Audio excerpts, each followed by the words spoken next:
Pronunciamiento nacional e internacional ante la agresión a la comunidad Moisés Gandhi, junio del 2023. A los pueblos de México y el mundo, a las personas, colectividades y pueblos que defienden la vida, a quienes sienten la urgencia de actuar ante un sureste mexicano en llamas. Este día, en este momento, México está al límite.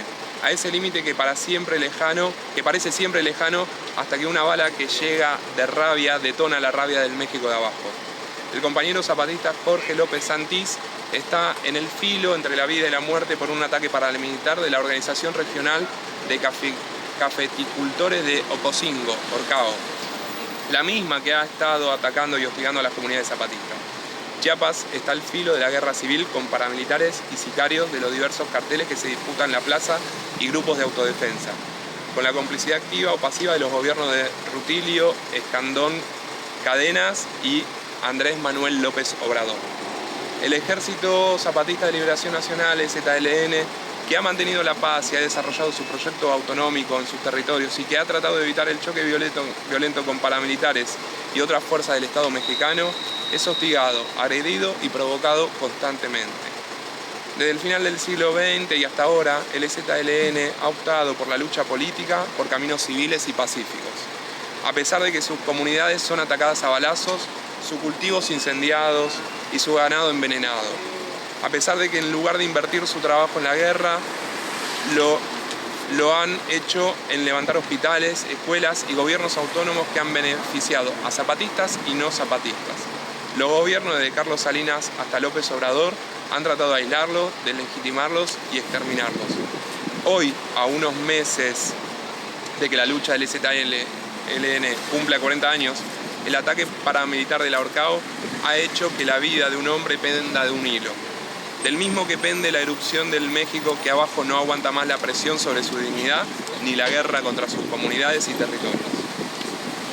El ataque, que el Orcao no es un conflicto entre comunidades como lo caracteriza Carlos Salinas y como seguramente pretenderá hacerlo López Obrador. El ataque es responsabilidad directa del gobierno de Chiapas y del gobierno federal. El primero, por solapar el crecimiento de grupos criminales que han hecho que Chiapas pasara a ser de una relativa tranquilidad a ser un foco rojo de violencia.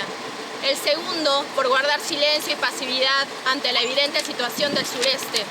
¿Por qué ataca el Orcao a las comunidades zapatistas? Porque pueden. ¿Por qué lo permite el gobierno de Rutilio Escandón? Porque en el Chiapas de arriba, gobernar significa bañarse con sangre indígena. ¿Por qué guarda silencio López Obrador? Porque el gobernador de Chiapas es cuñado de su muy querido secretario de Gobernación, Adán Augusto López. Porque, como sus antecesores, no soporta que un grupo rebelde sea el referente de esperanza y dignidad. Porque necesita justificar una acción militar para limpiar el sureste y por fin poder imponer sus megaproyectos. Asimismo, entendemos este ataque como el resultado de las políticas sociales del gobierno actual por dividir y corromper, destruyendo el tejido social de las comunidades y pueblos de nuestro país, y en particular en Chiapas. Vemos con preocupación que programas como Sembrando Vida, que se caracteriza por tener prácticamente el mismo presupuesto que la Secretaría de Agricultura y Federal y otros similares, propician la confrontación entre comunidades históricamente despojadas de sus tierras y sus derechos, ya que son utilizados como mecanismos de control político y moneda de cambio, para que organizaciones como la Orcao accedan a supuestos beneficios que estos programas brindan, a costa del robo de las tierras recuperadas autónomas zapatistas. Para nosotras y nosotros, es claro que no se trata de conflictos entre pueblos, se trata de una acción de contrainsurgencia que busca destruir al EZLN y a todas las comunidades y pueblos que siguen luchando por una vida con dignidad. Quienes firmamos esta carta lo hacemos para convocarnos y convocar a quienes creen que la dignidad y la palabra deben levantarse para detener la masacre que se presiente. Para convocar a quienes comulgan con el gobierno actual a que abran su corazón a las injusticias que inundan el presente de este país, más allá de sus afinidades o simpatías políticas, para que podamos encontrarnos en la necesidad de actuar con el propósito común de detener esta atrocidad. Firmamos esta carta porque vemos la urgencia para que se ponga un alto a la violencia paramilitar en Chiapas, porque el no hacerlo significa dejar que México se sumerja aún más en esta guerra interminable que lo está despedazando. Exigimos justicia para Jorge López Santís. Exigimos la disolución absoluta del Orcao. Exigimos que se investigue a profundidad al gobierno de Rutilio Escandón. Exigimos que el silencio de López Obrador deje de ser cómplice de la violencia en Chiapas. Recogiendo las exigencias presentadas por el Congreso Nacional Indígena, demandamos que se garantice la salud del compañero Jorge y que se le brinde toda la atención necesaria y por el tiempo que se requiera.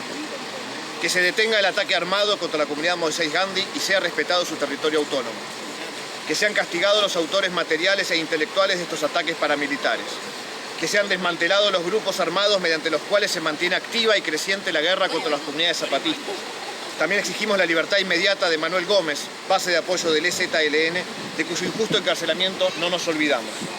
Con el Congreso Nacional Indígena advertimos que la guerra que han declarado los pueblos originarios, guardianes de la Madre Tierra, nos obliga a actuar organizadamente para detener la violencia que crece y para restablecer nuestra conexión y cuidado de la vida. Nos llamamos a manifestarnos en las calles, embajadas y consulados, centros de estudio y lugares de trabajo, en las redes sociales, en todas partes que nos sea posible e imprescindible, en contra de la violencia militar, en contra de la violencia paramilitar y del crimen organizado y en defensa de la vida. También nos llamamos y le llamamos a unir esfuerzos para tejer una jornada de acciones dislocadas del 27 de mayo al 10 de junio, con una acción coordinada nacional e internacional el día 8 de junio. Alto a la guerra contra los pueblos zapatistas. Si tocan a uno o a una, nos tocan a todos, todas, todoas. ¡Zapa!